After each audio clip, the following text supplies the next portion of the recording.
I'm Jerlyn Itaw, former OFW from Saudi Arabia. 4 years din po ako naging OFW. So, paano ba ako na-involve sa ganitong industry? So, ako po yung tipong tao na dahil sa 4 years kong pagtatrabaho, na walang naipon, walang savings, na yung gusto ko nang mag-for good na hindi pwede pa kasi kulang pa yung pera ko. Kaya dumating sa time na nakapag-isip-isip ako, kailangan ko po ng dagdag income. Kaya sa hindi inasahan, may nakita po akong post sa Facebook.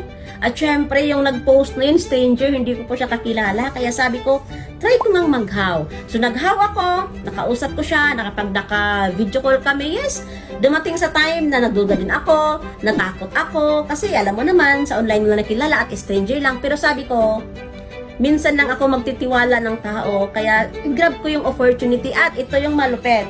Nung time na na-present sa akin yung business, maganda yung opportunity. Kasi, di ba, naghahanap nga ako ng dagdag income. Wala po akong pera. So, gumawa po ako ng paraan nung time na yun. Naalala ko is, syempre, nag-advance pa ako sa amo. Ginawan ko siya ng paraan. Nagdrama pa ako sa amo.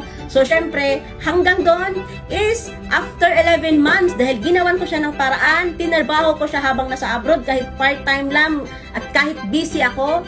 After 11 months, nakauwi ako at nag-check ako nung time na yun ng asa sa 300,000. Yun na yung time na nakapag-for good ako. Then, after nun is nakapag full-time ko na siya ginagawa. At syempre, dahil sa ginagawa ko is dito din, nabili ko din yung first car. Oh, grabe, yung dating OFW na nag-try lang at nagtiwala. Nabili ko din po yung first car ko na Honda City RS hatchback. At nakapag-travel din po tayo abroad. At syempre, nakapunta na po tayo ng Hong Kong. Nakapunta na po tayo ng Macau, Korea, China. So, nakadalawang visits ako sa Hong Kong. At syempre, dito din tayo ginawang milyonaryo sa ganitong industry. So, sobrang nagpapasalamat ako. Kasi bakit? Nagsimula lang siya sa isang desisyon.